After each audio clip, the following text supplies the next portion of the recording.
Good morning, good afternoon, good evening, wherever you are in the world. Oh, that wasn't a good start. This is Reganelite here. Hello, everyone. How you guys doing? Welcome to Global News episode 85 here. We'll be looking at news from outside the UK. I've got quite a few different stories, but we're specifically going to be talking a lot about around Donald Trump, I'm afraid, guys. So it's pretty much more of an American live stream rather than a global one. I do have one extra story if I get time for it, but I don't know. I don't want to go any more than 7:30 if I can, but we'll see how things go here. But there's a lot to really dive into here. There is quite a lot to dive into here. So the date and time is this the 30th of September 2025 at 6 p.m. UK time. And a lot of things can change with a lot of the stories that I'm covering today because there is so much to dive into here. So let's just get straight into it, guys, because I want to start with this one here from Al Jazeera. So the headline here, or more of an explainer here from Al Jazeera of what is the Trump plan for Gaza and will it work? The Trump's 21-point plan is said to have Netanyahu on board, but Hamas says it has not received any proposal yet. So at the time of this recording, Hamas are considering the proposal, is what I have read. That is the last message I've had on it, but that obviously can possibly change. Well, not only can I not stop coughing, I'm now developing hiccups at the same time, which is not very good as well.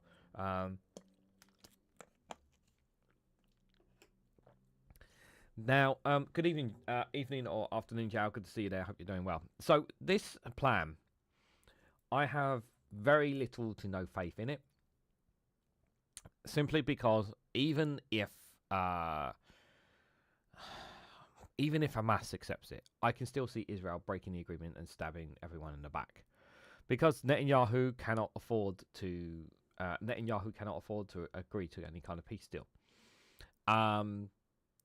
Most European leaders have told Hamas to accept the deal, as I saw as well.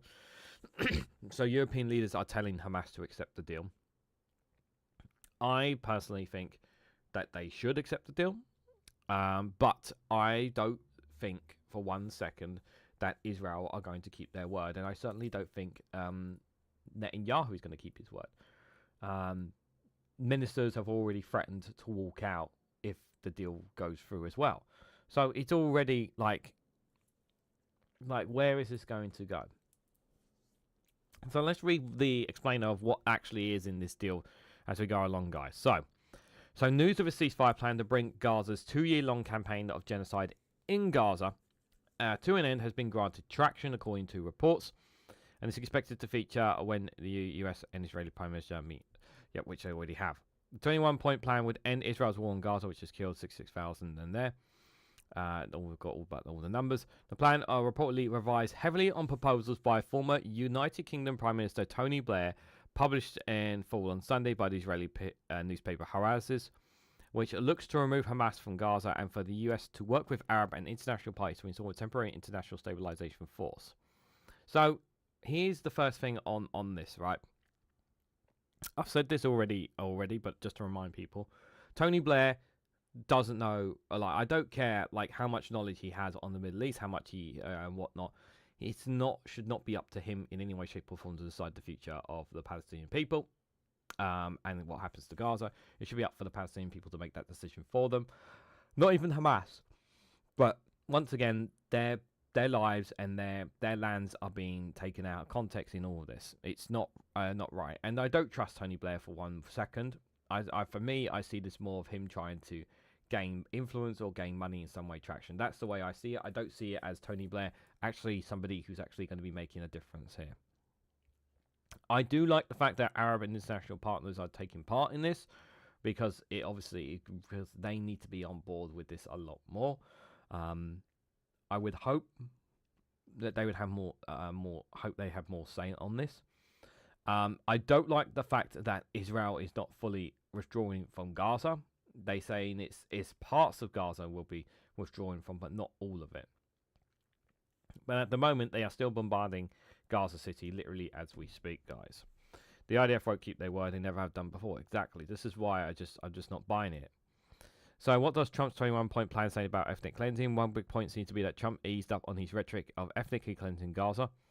Point 12 of the plan, according to the Times of Israel, says no one will be forced to leave Gaza, but those who choose to leave will be allowed to. Those who choose to leave will be allowed to return. This is bollocks. Israel will not allow their same people to return. Moreover, Gazans will be encouraged to remain in the Strip and offered an opportunity to build a better future there. I don't buy this for 1 second from Israel. If this is part of the deal. This is a big departure from Trump's stance in February when he said the US would take over and own Gaza and push out his own people and make way for gritty redevelopment plans that shocked the world.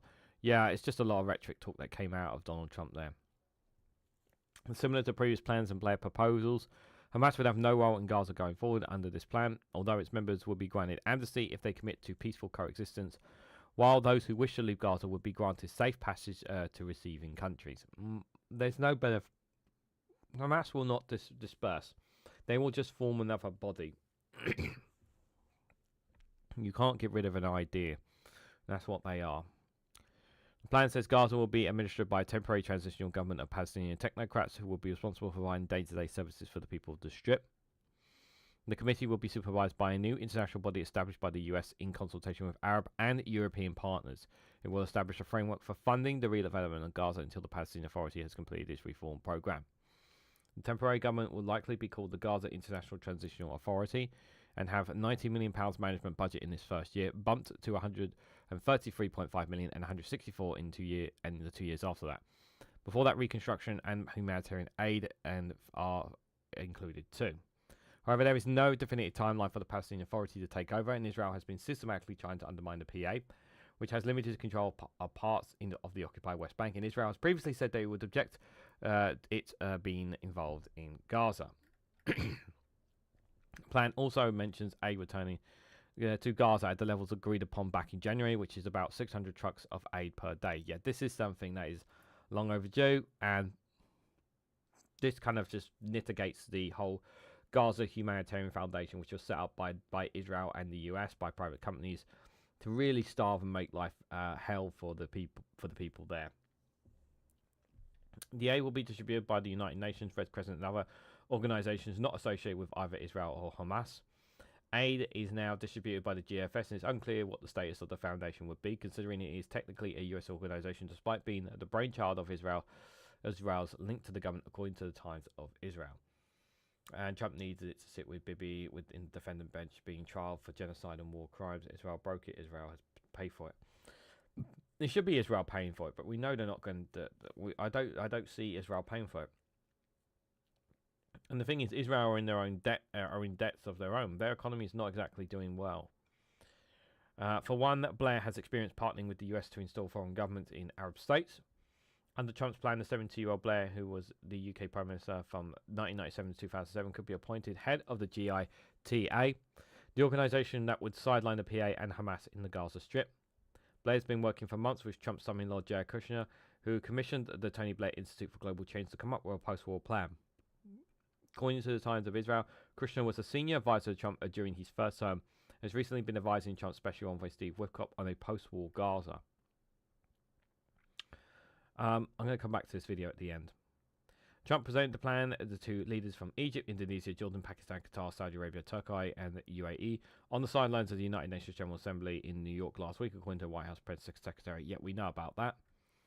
As is the case with the Abraham Accords, which normalised relations between some Arab countries and Israel, there's been little input from the Palestinians. Despite an announcement that Hamas has accepted the Trump ceasefire proposal, the group has yet to receive anything from Trump. When there is the issue of Netanyahu told Fox News that Israel is working with Washington to make the plan a go, but he has foiled past agreements by throwing last-minute changes. Analysis has made it become clear that Netanyahu made these changes and unacceptable demands to scupper deals while trying to lay the blame on Hamas, so Israel can keep bombing Gaza.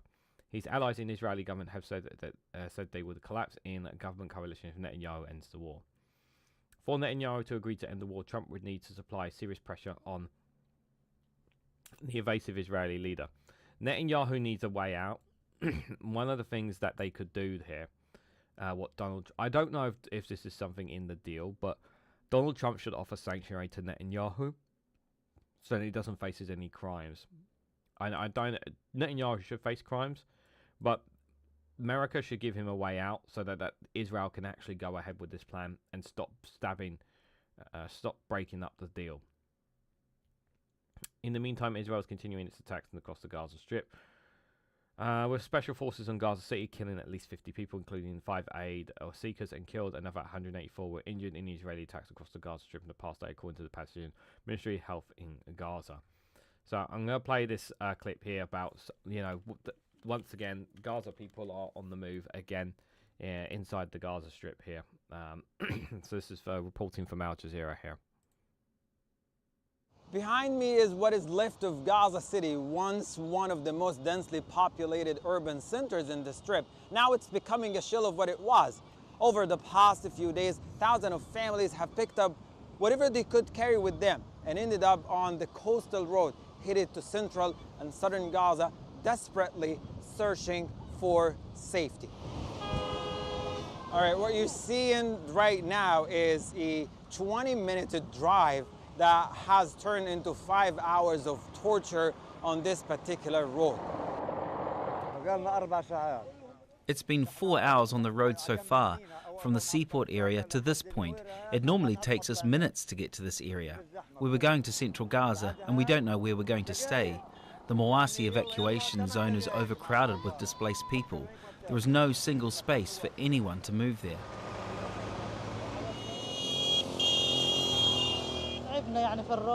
Today we're displaced again and we're stuck on the road. I'm diabetic and this particular journey is very exhausting for me. We left our home fully furnished. We don't know where we are going. Our neighbors told us to come and shelter next to where they built their tent. I'm not sure if we'll be able to find them. We're going to continue moving with everybody else here. And we're going to see where these families are going to settle and how are they going to survive these difficult conditions. Clearly very difficult. And as we drive deeper into central Gaza, we realize that this place was never prepared to absorb so many. You look on both sides of every road, tents are set up by many of the newly displaced families from Gaza and the northern part of the strips. And if you ever wonder how these families are managing, nearly all displaced families rely on local community kitchens, or the aid handouts, or the generosity of local residents who themselves are struggling on a daily basis as the war on Gaza continues to rage. We have arrived in this remote area with no tents, no facilities. We cannot get water supplies. Kids cannot find anything to eat because we are far from everyone else. Life in displacement is very difficult. We go for a long walk, 1 or 3 kilometers to get water, or to get to the closest local community kitchen. Families here are managing it through resilience, improvisation, and solidarity. But conditions remain precarious. It's a very difficult situation on a daily basis for them. And once again, I commend the journalists from Al Jazeera and others who still continue to report on what's happening inside the Gaza Strip. But I just want to go and have a look before I talk a little bit more. Just want to see what the live updates. Blast every minute as Israel bombards Gaza. Hamas weighs Trump's plan.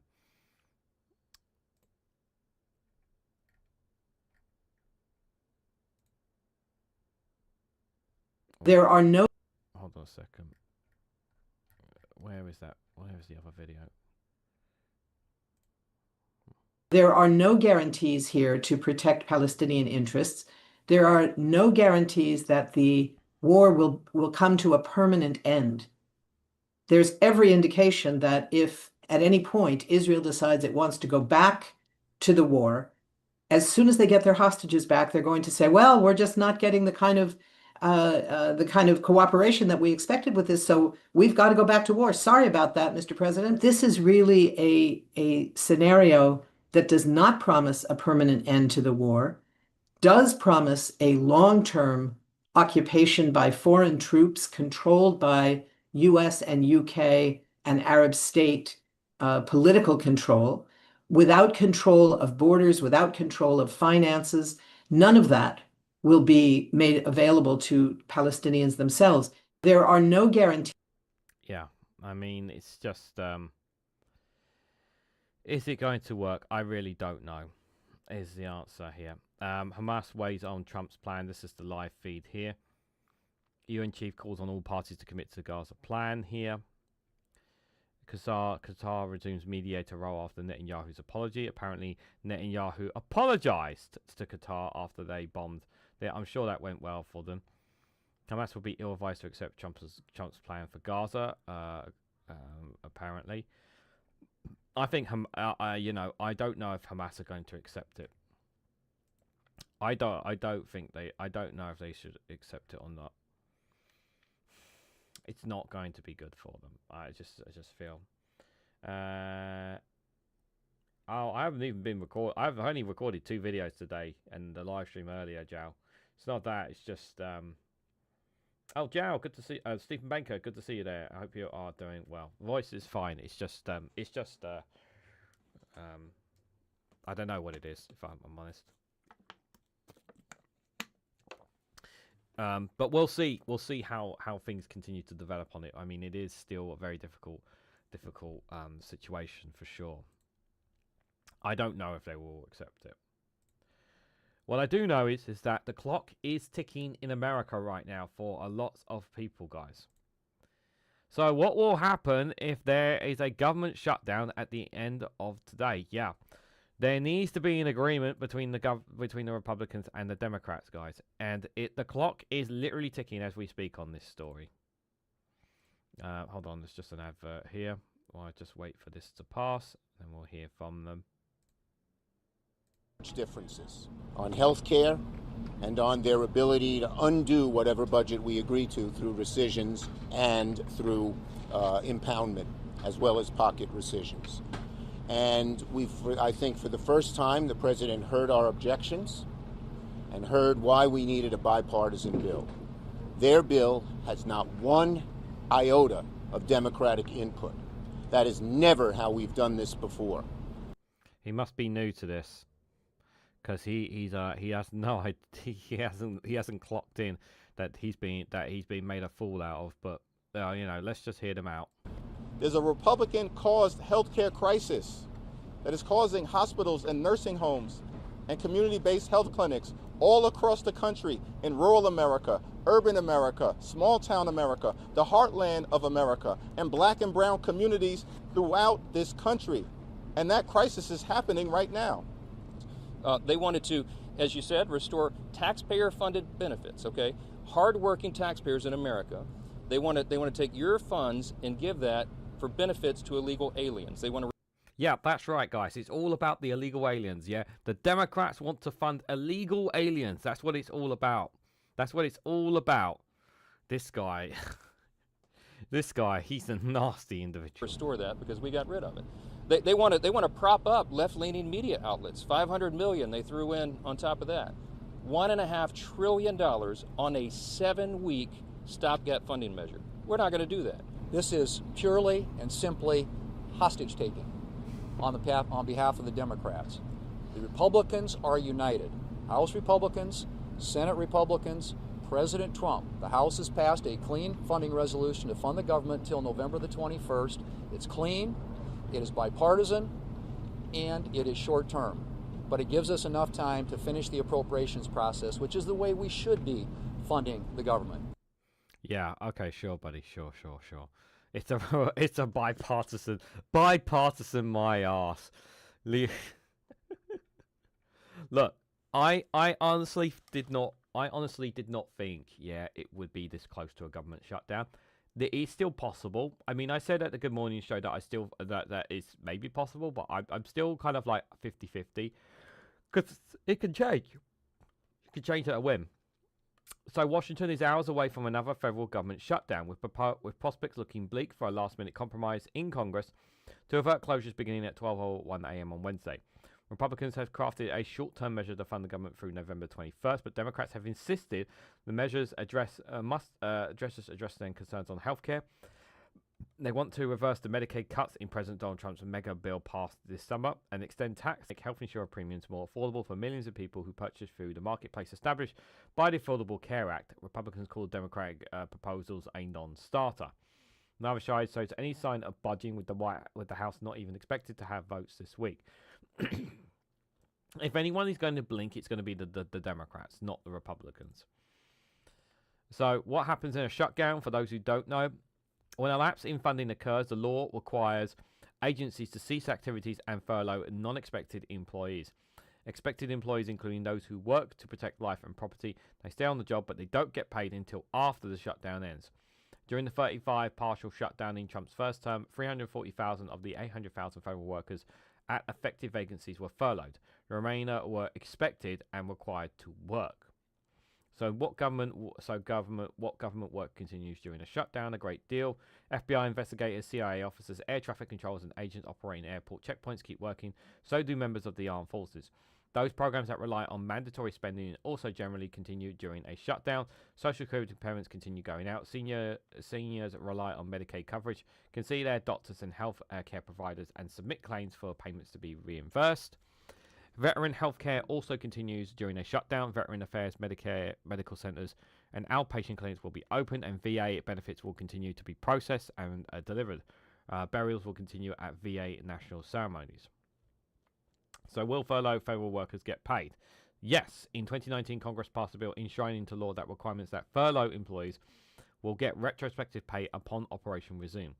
While they'll eventually get paid, the furlough workers and those who remain on the job may have to go without one or more of their regular paychecks, depending upon how long the shutdown lasted, creating financial stress for many families.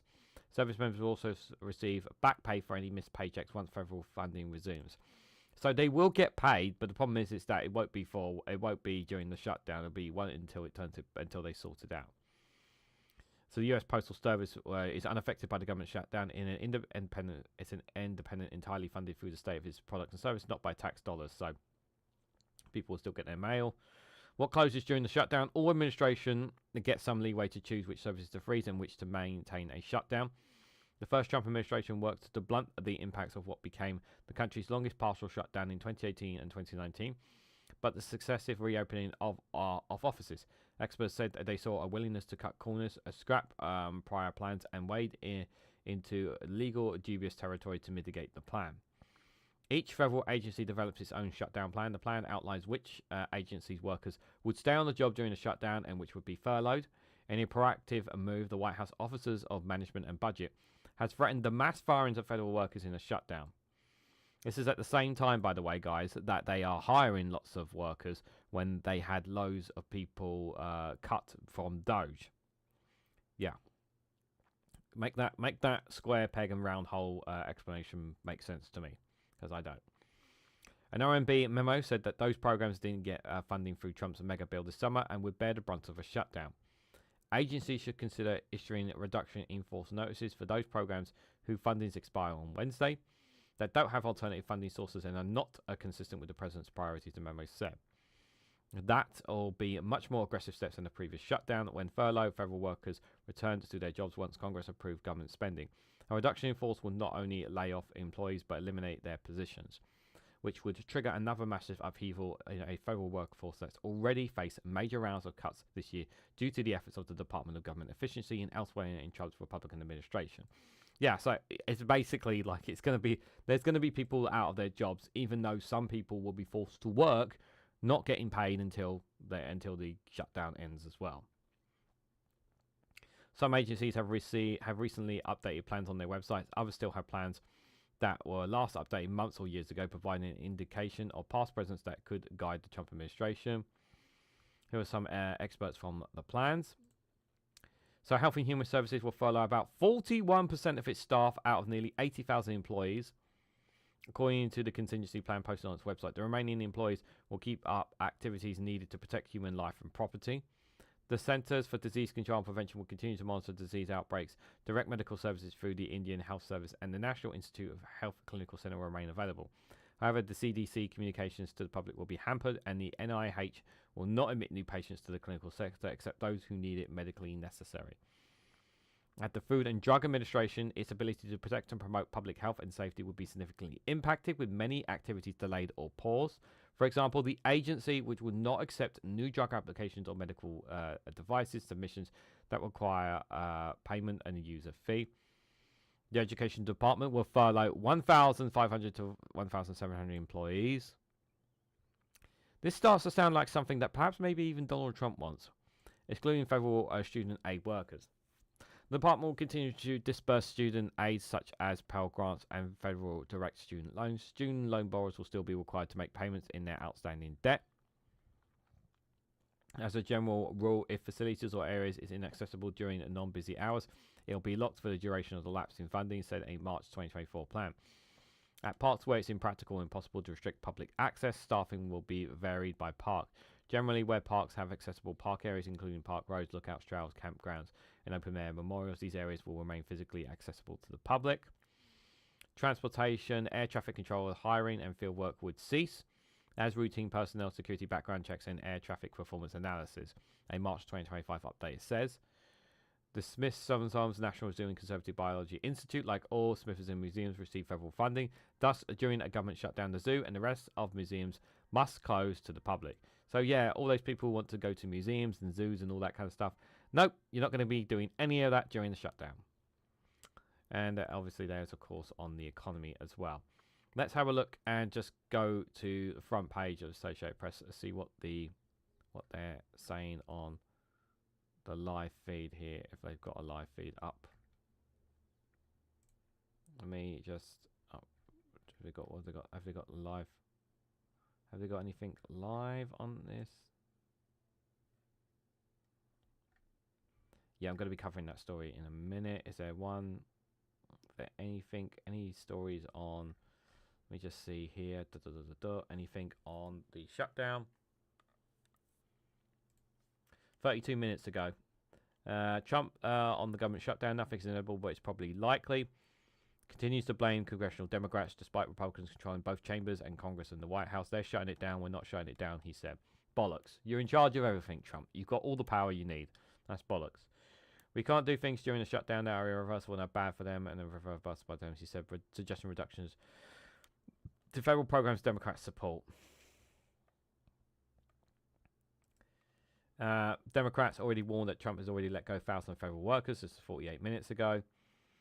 They're letting people go left and right. The top Democrat in the House Appropriation Committee, because it's working at dismantling the federal government. We do not want to shut the government down, as she said. The Republicans are in charge here. They need to come to the table. Yep. Anything else on the shutdown here? No. So those what's happening right now. Obviously, there's still time, obviously because of the time difference here. But yeah, the clock is literally ticking on them to sort this out, basically, guys. The clock is ticking. Government mismanagement at its best and worse, however, when you look at it, it's just disastrous. Yeah, it's a disastrous. It's completely disastrous. It's utterly chaos. They live on paybacks and corruption. Yeah, they do. They absolutely do. Sorry, I need to shut my window because there's noise outside. Apologies. There. Infuriating is on the looker, but seriously, I feel sorry for these people being used as political fodder. Yeah, and people are going to be forced to work without pay as well.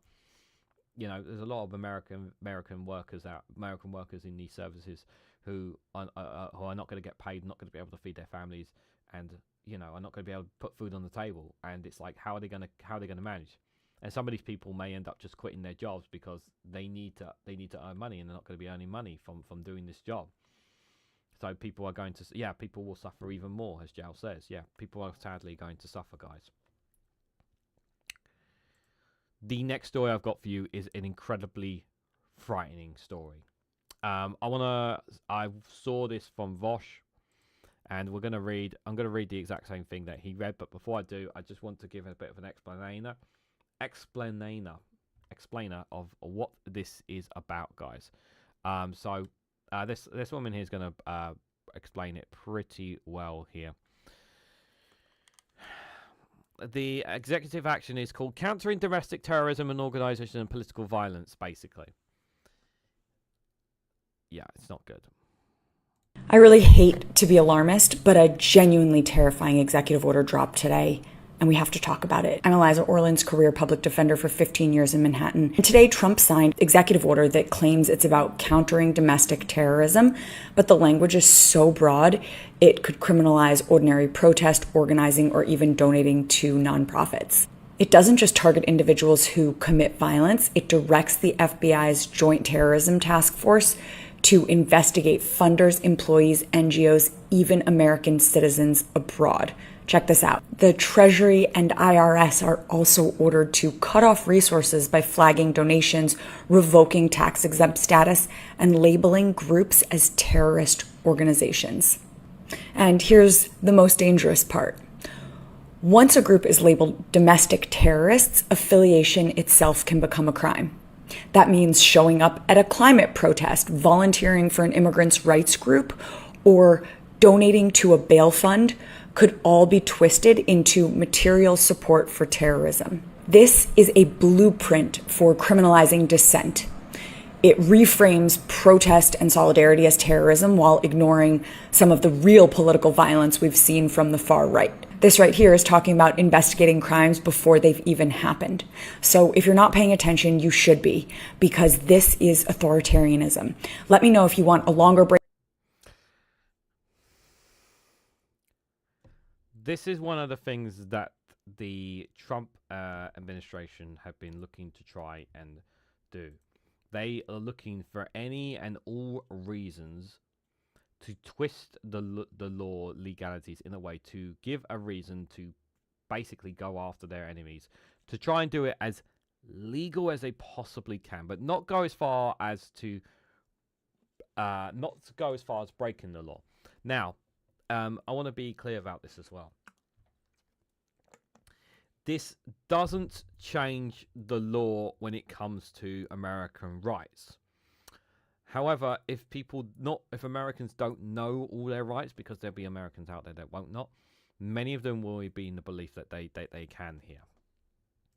Now, I want to take you to this lovely piece here by Ken Kipperstein, who explains this. So this is Trump's NSPM-7 alarms firm, while Congress is silent. Domestic terror watchdog is to double, sources say.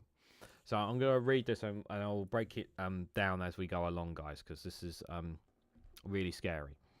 So Washington's biggest firm are issuing memorabilia on the implementation of NSMP-7, Trump's new national security directive. Yet virtually no one in Congress has bothered to say a thing. What little the mainstream media have said about NSPM-7 so far has been wrong, often downplaying it. Sources tell me that NSPM-7 will likely cause the FBI domestic terrorism watch list, currently at about 5,000 US citizens, to double in the coming months.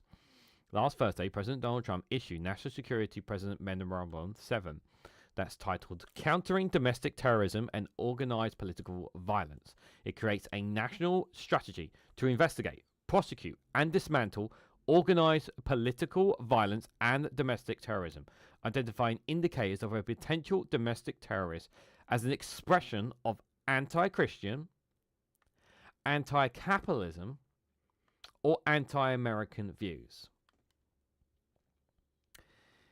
NSMP-7 directs the federal government to disrupt groups before they result in violent political acts, in other words, pre-crime.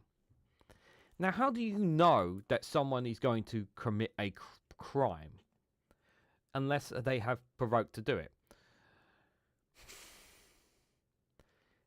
What you may see here is an attempt to try and coax people on the left, people who are political enemies, into saying and doing something, saying or agreeing with something that will give them a reason to implement them as being associated or part of any kind of domestic terrorism. And bear in mind, this is a grey area. So even though that you are not a domestic terrorist and you've done nothing wrong, let's say, for example, you retweeted something where somebody had affirmed that they basically wanted to shoot Donald Trump, right? Obviously, that would be flagged as, oh, that's definitely something we need to look at, right? But obviously, there's something called the First Amendment, the right, the free speech amendment, right? But the problem is that that doesn't really, in this context, basically, they're trying to ignore basically trying to ignore the Constitution. This is what the Trump administration wants people to do, is to ignore the Constitution and listen to what they are saying here. Law firms like Arnold and Porter, William Will Haim, Keldum and Jack, Eldon Gump and Elders Law Groups swiftly responded to NSPM 7 by issuing guidance explaining the implementations for non-profit and other organizations that are among the declinees. To date, though, almost no members of Congress have commented on NSPM 7. I've reached out to the following congressional leaders for a statement but received nothing. So these are all the people he's reached out to. What a surprise, none of them give a shit. Republican Bernie Thompson, ranking member of the Homeland Affairs Committee, responded with the following statement. Just like with Trump's reckless and incorrect affiliate destination, his domestic terrorism mendabilium serves no purpose other than an excuse for the Trump administration to decipher dissent, investigate anyone or any groups that they don't like, punish their enemies, and potentially label any American they wanted as a terrorist. But the National Security Directive is far more consequential, as I recently explained, in that it directs the counter-wide network of joint terrorism task forces to characterize, surveil, and conduct actions to thwart organizations and individuals espousing the domestic terrorism indicators described above: anti-Christian, anti-capitalism, and anti-American rhetoric. Yeah. Remember, if you say anything or any kind of this rhetoric, they basically come after you, basically. Legal heavyweights from Akin's group to Wilmer Haid warned that NSMP7 is not more rhetoric theatre. It presents real danger for tax-exempt organisations. The directive says that the Secretary of the Treasury should make available all resources to identify and disrupt financial networks that fund domestic terrorism and political violence. Yeah? And that the Secretary shall provide guidance for financial institutions to file suspicious activity reports and investigate insidious indicators or illicit funding streams to ensure such activities is rooted out in the source and referred to law enforcement action. Arnold and Porter, and heavyweight in Washington's legal and policy circles, says the stakes are high, cautioning that NSMP7 signals the Justice Department's plans to target tax-exempt organizations and their funders for criminal investigations based on actions historically protected by the First Amendment. To put it bluntly, if you've said things about the Trump administration, if you're against this so-called Trump administration in any way, shape, or form, they are going to come after you. But the thing is that as we read more into this, and this just gets more dark, gets more scary, we knew this was happening. We knew this was coming. We knew they were going to look for any and all reasons to target their enemies. I mean, just last week they filed an indictment against James Comey, the former FBI director, and now Donald Trump's looking at targeting another former FBI director who was under the Joe Biden's administration. We also know that they are trying to. We also know that this Trump administration wants to expose every single FBI agent that worked on the January the 6th committee. That's why they want to expose every single agent and wants every single one of them to face crimes, for essentially doing their job. The presidential memorandum makes clear that the DOJ intends to target tax-exempt organizations and their funders for investigation and potential criminal prosecutions. The legal minds at the law firm says, even that their indirect financially and political violence could provoke liability, they warned. Their further analysis notes that the memo doesn't just threaten fringe actors. It stretches to organizations seen as supporting progressive causes, suggesting the scope could well include mainstream and non-profit advocacies. This runs contrary to the Trump administration framing of the crackdown as merely focused on extremist or radical elements, the law firm concludes.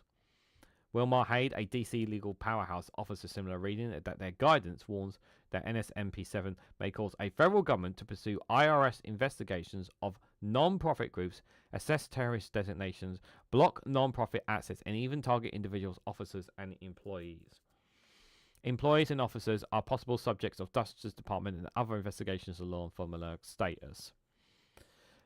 Caprine and Drysdale, known for its political law practice, flagged the revival of the Foreign Agents Registration Act, that's the FARA, as especially significant, saying that with this NSPM7. Trump has brought FRAR back from the dead. They call it a signal that the firm's clients must no longer treat the IFR enforcement as a low priority. It requires registration and disclosure of individuals who act at the behest of foreign entities at the intersection of political speeches and foreign influence. They also emphasize that NSPM7 focus is heavier on non-profits and civil societies than on for-profits. Akin Gump, a leading international law firm with more than 900 lawyers, offers a brief summary of the practical effects of NSPM7. Quote, directs the National Joint Terrorism Task Force to investigate, prosecute, and dismantle networks, organizations, and funding streams behind domestic terrorism and organized political violence. Orders federal law enforcement and financial regulators to prioritize identifying, disrupting, and prosecuting those involved, including funders, tax system entities, and foreign-linked actors, and allows the Attorney General to recommend formal designations of domestic terrorism organizations. So yeah, if you organize a protest for something, basically you're going to be a protest. You could be labeled as a domestic terrorist by this. Elias Law Group, which describes itself as the nation's go-to law firm to fight back against voter suppression and election subversion, warns that under NSPM7, the government may interrogate individuals about financial sponsorship of protests or political activity. NSPM7, as the firm goes on to warn, to send a troubling signal that organizations are opposing the administration may face investigations, punctuate measures, or renovation of tax status. Yeah, essentially, if you're not on the right, you're fucked. Basically, is what they're trying to say here. At a minimum, such politically motivated investigations would bog down target organizations with legal costs and complicated headaches, all while detracting from their mission, Elias concludes. At root, NSPM7 is not just about thwarting violent actors, it's about chilling free speech and association. The directive empowers federal task forces to pursue not only organizations deemed in support of violence, but also funders, officers, employees, and initial financial supporters, which means donors under the framework. Even speech and advocacy currently considered protected could be swept into criminal exposure. Yeah, even though you have the First Amendment, they're basically going to try and push that to the side. Maybe someday, eventually, Congress will take notice of the most important change in the explanation of government power since the Patriot Act. But yeah, pretty scary. Free speech, American style. But they still have the free speech. But the problem is that they're trying to overlap it, and that's what this is all about. This is about overlapping that free speech. This is about. I said the moment Donald Trump became president, I said you need to get the fuck out of the country, yeah, because you will be targeted in some way, shape, or form. They were going to always look for a reason, look for some way, shape, or form to go after people. They will look any reasonable excuse to go after people, and this is another way of them doing it. And the worst thing is that they don't see this coming. That the Congress are not paying attention here. This is. I already said it was already getting bad. It's really, really bad. Hello to you, Martin. Hope you are doing well. But yeah, if you're an American out there, like, I don't know what to say apart from, like, they will. You know, think like, who's to say, like, let's say, for example, imagine they could implement this on an influential left-wing YouTuber. Like, that would send alarm bells ringing, wouldn't it? That would just be absolutely frightening. Like, here's the thing as well. Like, I want to just remind you guys of this footage, right, that we looked at yesterday. And I'm going to play it in a moment, but. There's a serious point to this, okay? And the serious point is that this guy didn't do anything wrong, okay? He has the right to free speech. And you know what he said? He said, fuck Trump. And they chased him for it. They chased him because he said, fuck Trump. Yeah? He didn't do it. He's perfectly entitled to say that. Because it's his freedom of speech, but because he said something that is against something that the government doesn't want to hear, he was chased here by ICE agents because of it. This is the point here. Yeah. He should be allowed to say that, and there shouldn't be any response. Like, you should be able to go up to the police officer and say that, and they can't do anything about it. But that's not what's happened here. Yeah. He says F Trump, and then literally they chase him. They chase him for his freedom of speech. Because that's exactly what this is here. Yeah? As funny as this clip is, and it is, he's being chased here for his freedom of speech. Something which is being eroded in America. How insane is that? So let's hear the Benny Hill version, because that one is a hell of a lot better.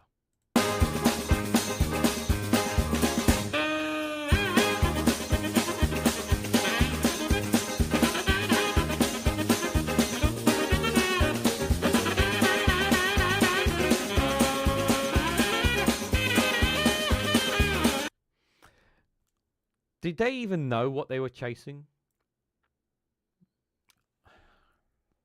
Probably didn't. Ah, dear, oh dear, guys. Anyway, once again, Benny Hill. Let's hope Max plays that clip tonight, because I did send that to him.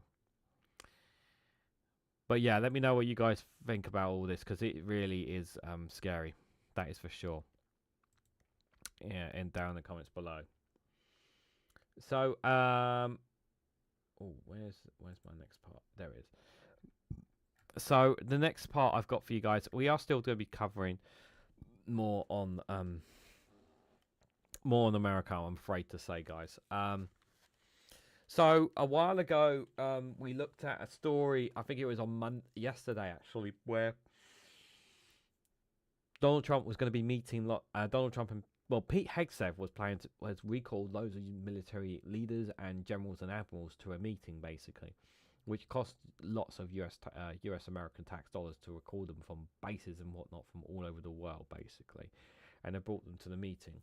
So what was it all about? Well, here it is, guys.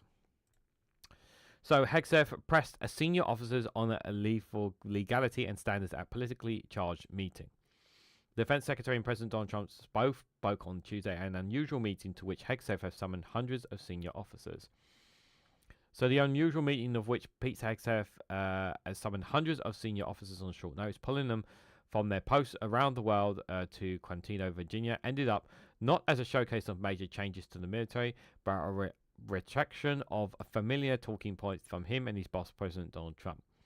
The meeting did not include, though, Trump talking about the successes he believes he has had in sending the militaries into American cities and a potential preview of more to come.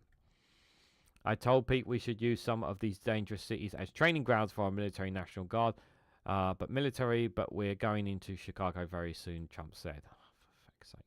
Just leave them alone. This is basic. So basically, what was the point of this meeting? There was no fucking reason to have it. They could have done this bollocks on a video, on a virtual call. But they brought them all together just so they could brag about how non-woke they are. That our military's not woke and that it's only for men and some women and no transgender people. Like, our military is strong. Like, basically to brag. Like, as if these generals give a fuck about politics. They're there to do a job. Like, it's just ridiculous. And I had suspicions that this was what it was going to be about as well. There was no indication that it was like America was about to go to war or anything like that. At all. Speaking before Trump's arrival at Marine Corps Base in Crescino on Tuesday morning today, Hegseth talked about a series of steps he's taking that is already implemented that essentially formalizes efforts to restore what he called the warrior ethos across the military. He lectured several hundred generals. This guy, Pete Hegseth, lecturing military generals, admirals, and other officers in the room about how they must adhere to grooming and physical fitness standards and lead with one eye on more legality and less wokeness.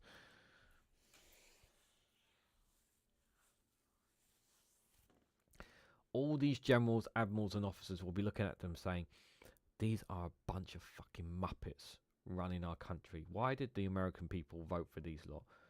Like, that's what they will be thinking. Like, because they don't care. They're not politically, but they're not political. They're not political. These officers. They are just doing their duty for the United States. They're not in it for the political bollocks.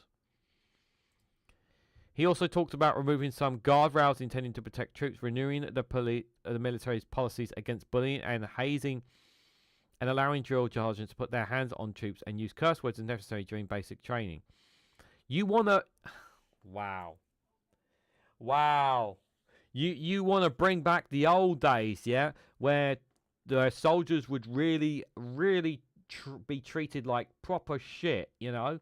Let's treat them like dog shit again, yeah? Let's do that, yeah, because that will definitely toughen them up.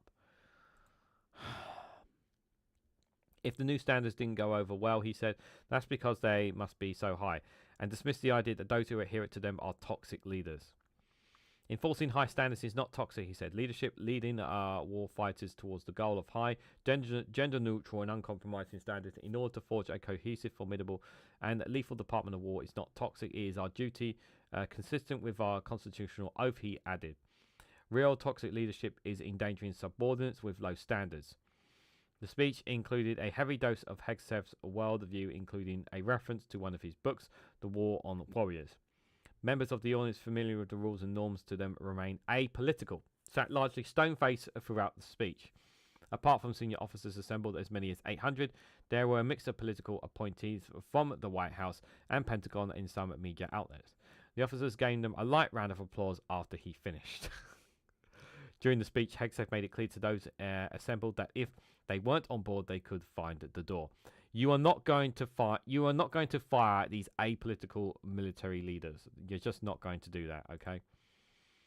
If the words I'm speaking today are making your heart sink, then you should go and do the honourable thing and resign, he said. Pete, they don't give a fuck what you have to say.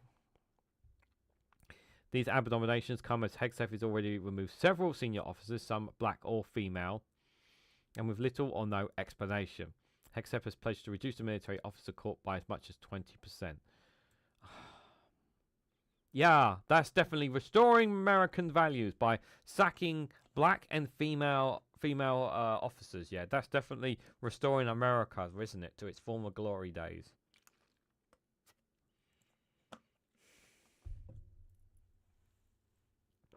Hegseth did get some laughs at one point in the speech with a reference to a slang term popular both with the military and the online right. Should our enemies choose foolishly to challenge us, they will be crushed by our violence, position, and philosophy of our War Department. In other words, to our enemies, the FAFO, he said. Then added, if necessary, our troops can translate that for you. Trump spoke after Hegseth for significantly louder in a largely political speech, so that similarly used to his usual address, but without the cheering crowd he usually was able to play off.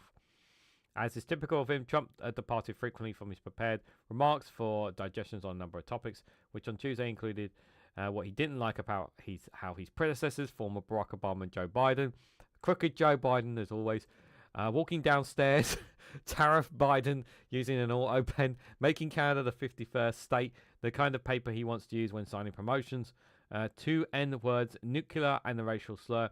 You can't use either of them and more. How long did Trump speak for? And they had to put up with that? Trump also did talk policy, including his plan to continue sending troops into American cities, which he basically threatened to do already there. Yeah. So, just to put a pin on this story, guys, if you haven't already sussed it out, basically it was all about Donald Trump and Pete Hegseth telling the generals, "Don't be woke, or we'll give you the boot," basically. About purging and getting rid of any kind of diversity within the American military whatsoever. Like, no transgender whatsoever. And for some reason, they want to push women officers out of the military from the looks of it there as well, which is quite scary as well. I just want to add that as well. For men who never marched a day in soldiers' shoes. Yeah, these are two men. You have Donald Trump there. Who got out of joining the military, didn't he? He got out of it because he wanted to get out of it. He didn't want to join the military because he's a coward. And here he was talking for ages in front of all these military generals about all sorts of things that they have some of them have no fucking interest in whatsoever, and just want to get back and doing their job, and doing their duty. So yeah, that was what the big hoo-ha was all about. Not a war, unfortunately, for some people. What an absolute load of tripe. Absolute load of tripe it was, guys. So, I've got one last story about Trump. And then we're going to come to one outside story here, because we'll have time for it as well, guys. Don't worry, I've got the funny memes for you guys, because that's the main reason why you guys are here. But I wanted to touch on this story a little bit here. So we know how Donald Trump has been getting lots of payouts from lots of businesses. YouTube are not an exception either. This one is from the iPaper. The YouTube has pays millions after Trump sues over an account suspension. YouTube's owner Google, one of a number of tech giants, whom the president is still muzzled him during his first presidency. Yeah, so YouTube had basically tried to keep Donald Trump off YouTube. Apparently, he had his own account and whatnot, but it looks like they finally settled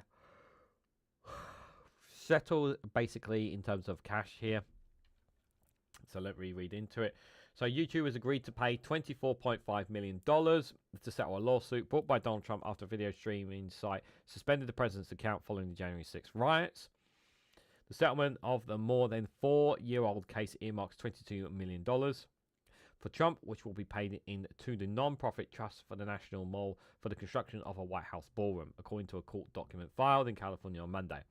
The remaining settlement amount, $5.2 million, is being paid to several Trump allies.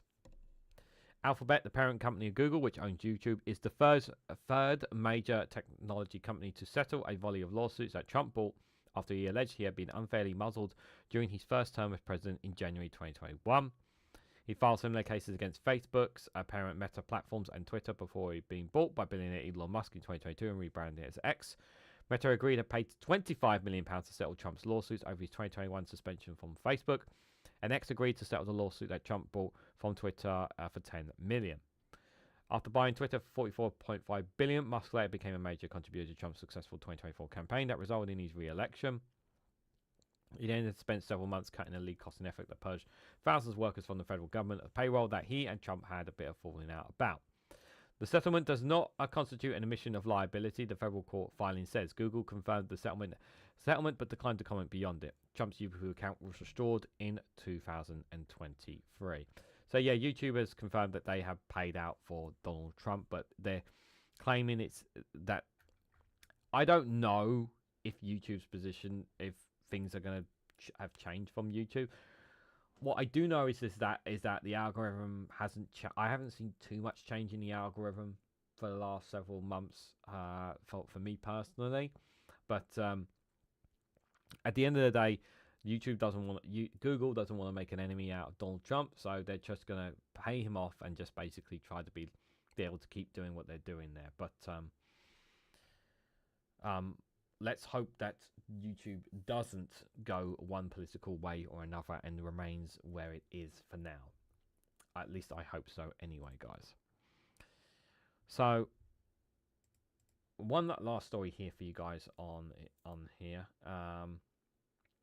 I'm just too German for my one good, and sometimes people mistake my words for something else, says Zhao. Trump is just an imbecile. That is true. Stephen Banker agrees.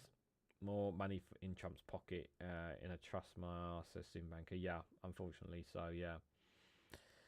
Volume's been on the low side recently. It's probably because I'm not being close enough to my mic. That's probably why, more than anything. Anyways, I've got one last story for you guys. It's not a Trump one. It's not a Gaza one as well. This is very scary. This has only been recently updated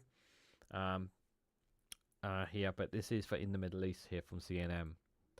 So, total internet blackout in Afghanistan sparks panic after Taliban vowed to stamp out immoral activities. So, essentially what's happened is basically they've completely cut off the internet and cut basically like there's been a complete and total blackout in the entire country by the Taliban. Now, there was obviously reports not too long ago that they had cut it off in some provinces, but now they're doing basically pretty much the whole country now.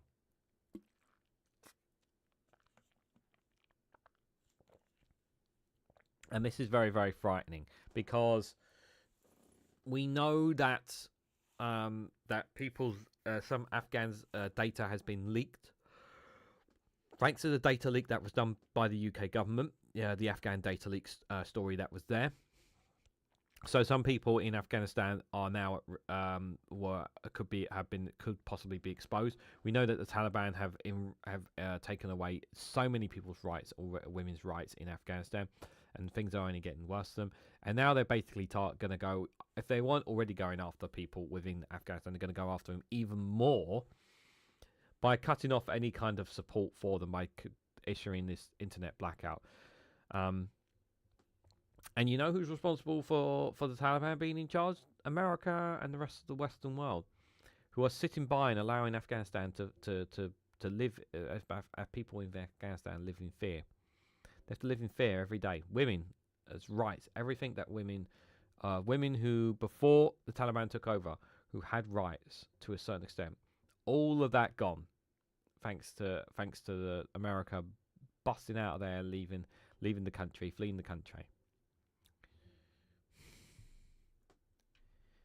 It's really, really bad. So Afghanistan faced a sweeping internet blackout on today after the ruling Taliban vowed to cut off access as part of a crackdown on immoral activity, sparking fear of further isolation for millions living under the increasing harsh rule. It wouldn't be surprised me if they want to implement it in the same way as what's happening in Iran. Internet watchdog NetBlocks says late on Monday that multiple networks in Afghanistan had been disconnected and that telephone services had also been impacted, resulting in what was a total internet blackout in the nation of 43 million people. The United Nations Assistance Mission in Afghanistan, the UNAMA, has called on Taliban authorities to immediately and restore nationwide internet and telecommunications access. UNAMA warned in a statement released today that the current blackout has left the country almost completely cut off from the outside world, posing significant risks to the Afghan people. If that is their plan, to try and cut off the country to the outside world, it's going to be very difficult for them to do so. You know, it's not like North Korea, where North Korea has been successful being able to do it. Now, considering where they are geography-wise, it's going to be very hard for them to do.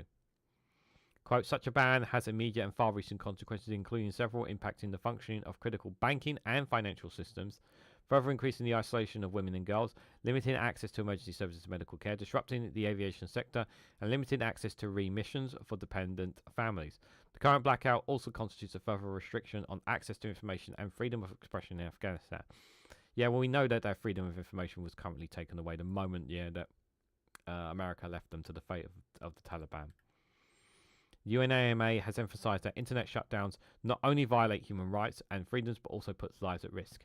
The mission has been actively engaging with the Taliban authorities in support of the Afghan people, as mandated by the UN Security Council. Afghans abroad told CNN they were unable to reach family members inside the country, and on Tuesday morning, flight data shows several incoming flights to Kabul were cancelled. So you've even cancelled some flights as well, apparently.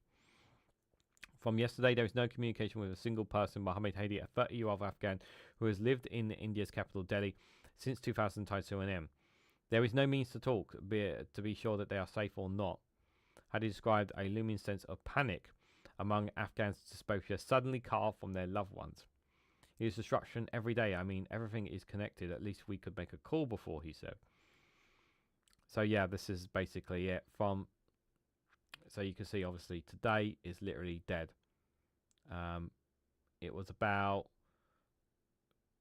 from about 10 o'clock, according to the net connectivity network from Netbook, about yesterday at 10:38 a.m. is when everything started dropping off a cliff, and it's been pretty much dead since then. Kabul-based Tolol TV News reported that the shutdown has severely affected its operations. The Associated Press and agency France Presse International News Agency both said they've been able to contact their bureaus in the capital, Kabul. Blackout appears to be the most extensive and coordinated telecom shutdown in Afghanistan since the Taliban returned to power in 2021. raising fears of a return of strictness of previous Taliban rules, which banned television, satellite, and other mass communication devices in its war on immortality. Wow.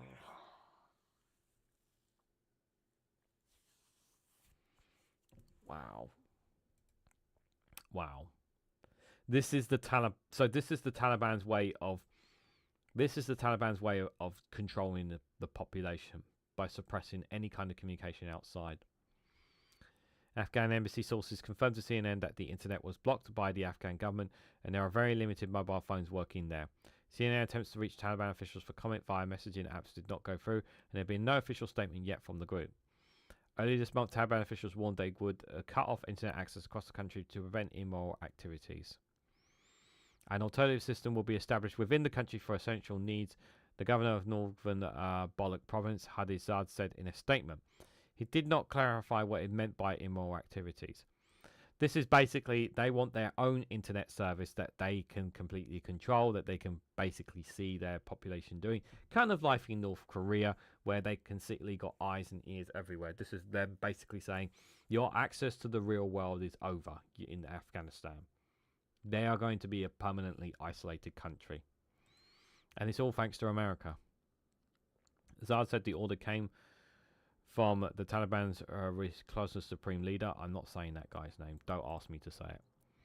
According to UNAMA, the internet and mobile access disruption began on September the 16th with a nationwide blackout imposed on the evening of September 29th without prior notice. Oscar Fusky, an Afghan journalist based in Denmark, described the personal toll of losing contact with her family. It's only been a few hours since the internet was cut off in Afghanistan, but for me it feels like a lifetime has passed, Fuzzy told CNN on Monday. Every day after work, my mother and father voice through peace to my heart. Perhaps we always complained about the slow internet in Afghanistan, but today I've realised even faulty internet and those simple moments of video calls were such a great blessing, he said. Activists said the shutdown could have devastating consequences for Afghanistan, which is in the throes of a humanitarian crisis that has only worsened since the Taliban seized power in 2021, following a chaotic United States withdrawal. Since the Taliban banned girls from attending schools beyond 6th grade, many have relied on online classes provided by educators abroad or by charitable organisations. With the internet cut off, these opportunities are now under threat. Yeah, those who have been trying to teach the girls in silent and whatnot. This is the government's way of stopping them doing this as well. This is their way of stopping it completely. Although the number of internet users in Afghanistan has grown significantly in the past 2 decades, less than 18% of the population use the internet, far below the world's average, which is over 65%. They've always had low internet connectivity as a country. They'd had increased. They've been increasing from the looks of it, but that's obviously going to drop off a cliff now.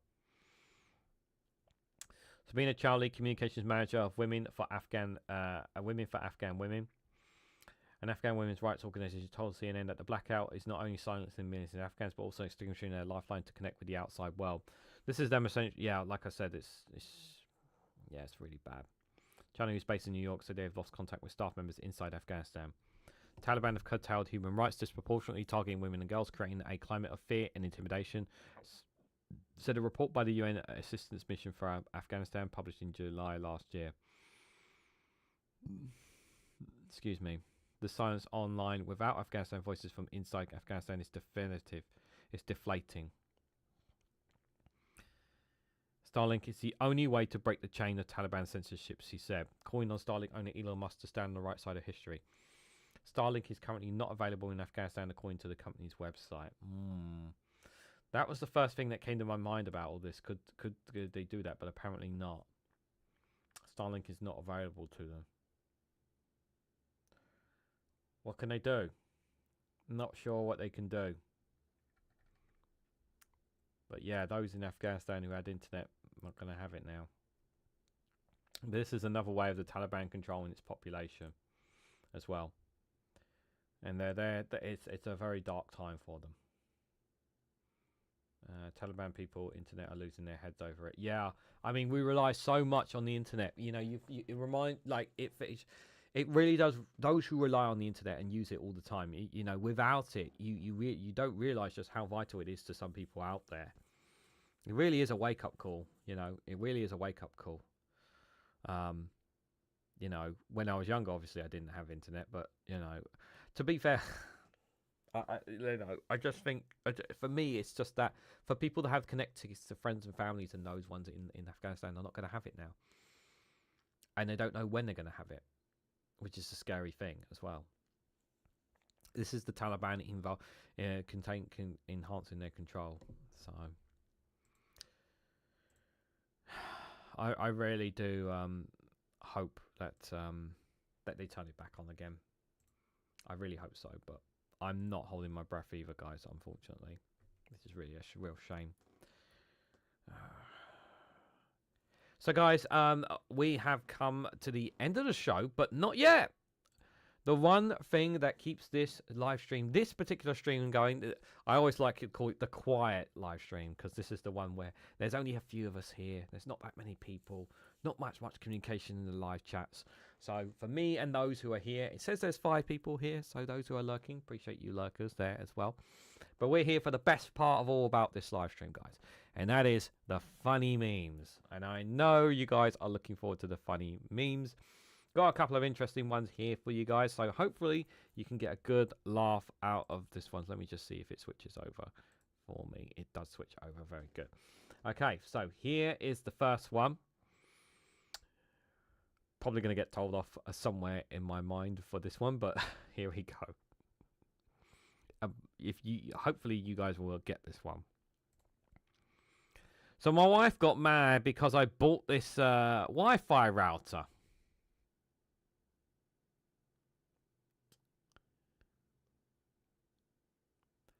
See how many of you got the reference. It's a PlayStation 5. Fake laughing with customers is an actual job skill. Ha ha ha, that was a funny joke there. Ha ha ha. Yeah, I had to. I actually mastered that. I mastered that, guys, in my 15 plus years in retail. Just did fake laughs. Ha ha ha ha. You know, it really does work. It really does work. In 1994, Los Angeles police arrested a man for dressing like the Grim Reaper, complete with a scythe, who was standing in front of old people's homes, staring inside.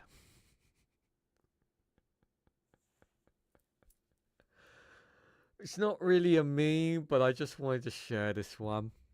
Because that mask and how he's dressed is fucking terrifying. Normal gearbox. Fast and Fury gearbox. Yep. Yeah, but if you haven't watched Fast and Furious or any of their films, you should just watch at least one. Because the amount of time Vin Diesel changes the gears in a race is just like, yep, change gear, like kind of thrust, go even faster, even faster. And finally, tell me inflation has increased without telling me inflation has increased.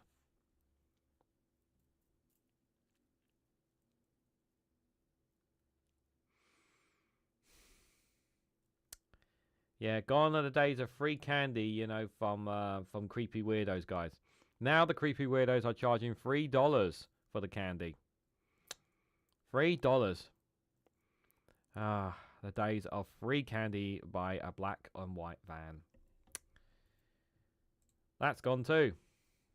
Inflation is everywhere. Absolutely everywhere, guys. Ah, dear. I know some of you guys were like, huh?